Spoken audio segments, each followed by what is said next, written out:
আচ্ছা, আমার বাবা কি পাগল হয়েছে তাই বলো তো? এত বড় এত মানে এত মাছ কে আনতে বলেছে? এই যে, এই যে একটা কেটেছি, আর এই যে এত মাছ কে আনতে বলেছে? খেতে পারবে এত মাছ? সত্যি কালকে 1 কেজি মাংস নিয়ে এসেছে, রান্না করেছি কষা কষা করে, মানে ঝোলই করিনি, তাও সেই মাংস হয়তো 1 বাটির মতন বেশি হয়ে গেছে। বেশ বড় বাটির 1 বাটি। তোমাদের তো বললাম আসতে, আসলে না। আমার বাবা যে কি করে, পাগলা জানো। মানে বাজারে গেলে হুঁশ থাকে না, পকেটে যদি টাকা থাকে, ঠিক আছে, ওই জন্য গালাগালি খায় আমার।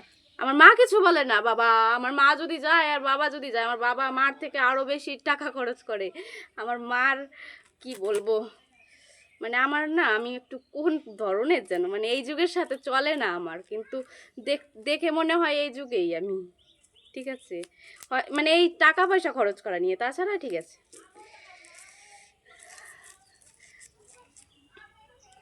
তাছাড়া ঠিক আছে, টাকা পয়সাও যে একদম খরচ করি না তা না, কিন্তু মানে আমার মা, বাবা, বোন, এই 3জন যা টাকা খরচ করে, এদের থেকে একটু কমই করি। করি অন্য দিক দিয়ে, যে মানে এই খাওয়া দাওয়া, তারপরে এইসব জিনিস নিয়ে এত টাকা খরচ না করাই ভালো। খেতে ইচ্ছে করছে, একটা নিয়ে আসবো। এইখানে দেখো, আমি যদি কিনতে যেতাম একটা নিয়ে আসতাম, দুটো এনে 3জন মানুষ দুটো কি খাবে? খাবো না তাই না, যে একদম কৃপণ হয়ে না খেয়ে মরে যাব, আজকে মরলে কালকে 2 দিন, তো আমি খাবো না কেন? একটা নিয়ে আসতাম, আর একটা থাকতো আর একদিন আরেকটা আনতাম, এনে খেতাম। তাহলে 3জন মানুষ, তাহলে এই মানে যুক্তি হয় এই এতগুলো মাছ আনার? তাই বলো। এখন তোমরা বলবে কিফটে, কিফটে না, দুটো এনেছি, খাওয়ার মানুষ না থাকলে কি, মানে ফেলে দিলে তো অনেক মানুষ আছে খেতে পায় না, ঠিক আছে, আমরা যদি ফেলে দিই মানে সেগুলো গায়ে সইবে না। আমি যখন যদি ভাত খেতে বসি, যেদিনই হোক যখনই হোক, খেতে বসে আমার ভাত ফেলা কিন্তু পছন্দ না, হ্যাঁ।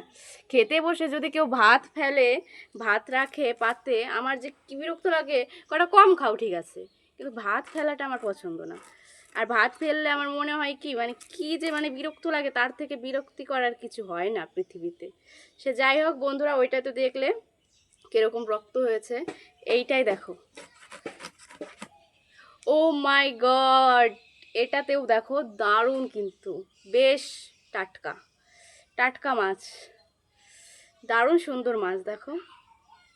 আচ্ছা, তোমরা ইলিশ কারা খেতে খেতে ভালোবাসো, ইলিশ প্রেমী কারা আছো, তারা চলে আসো। আর বাংলাদেশ থেকে অনেকেই বলো যে আসো ইলিশ মাছ খাওয়াবো, চলে আসো, দেখো কত সুন্দর টাটকা, মনে হয় বাংলাদেশেরই মাছ তোমাদের। সিরিয়াসলি এত সুন্দর বাবা, আই এম তো অবাক, আই এম তো অবাক, আই এম তো অবাক। আমি ভেবেছি কি রক্ত টক্ত কিছু বেরোবে না, বরফের মাছ। এটাই আবার 1 পিস বেশি হচ্ছে, কারণ বড় তো মাছটা।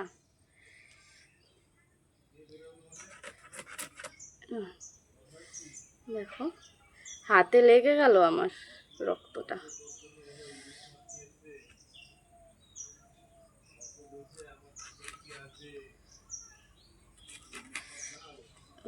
এই যে লেজাটা কাটা শিখেছি আর্টস কিচেন, আর্টসা কিচেন আছে না, কিচেন থেকে, মানে ওনাদের ভিডিওটা আমি দেখি।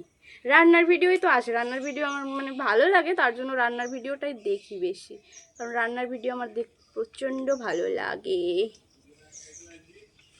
দেখো দেখো কি দারুণ, মানে টাটকা মাছ দেখেই বোঝা যাচ্ছে। আর ইলিশ মাছ বেশি ধুতে নেই, হ্যাঁ, ওই জন্য বেশি ধোবো না। আচ্ছা, তোমরা চলে এসো, রান্না করব, ইলিশ ভাপা করব, ইলিশ সর্ষে ইলিশ করব, তারপরে কচুর ডাগো কেটে নিয়ে এসেছে, আমরা ডাগোই বলি, তোমরা কি বলো, ডাটা বলো, যাই হোক, শাক কেটে নিয়ে এসেছে বাবা, সকালবেলায় খাবে, অনেক দিন ধরে বলছিল খাবে খাবে, তার জন্য হচ্ছে কেটে নিয়ে এসেছে। এই মাথা দিয়ে কচুর শাক দিয়ে রান্না করব, আর ভাপা করব, সর্ষে দিয়ে যদি খেতে চাই সর্ষে দিয়েও করব, ঠিক আছে। তোমরা সবাই চলে আসো, সবাই চলে আসো কিন্তু। আচ্ছা, তোমাদের শুধু বলি, তোমরা আসো না। আর বাংলাদেশের মানুষ দেখে বলো তো এগুলো কি তোমাদের ওখান থেকে এসেছে, তাই বলো, রক্ত আছে কিন্তু দারুণ, দেখো মাছ দেখেই বুঝতে পারছো কতটা টাটকা, দুটো মাছই দারুণ টাটকা, ঠিক আছে, দুটো মাছই টাটকা।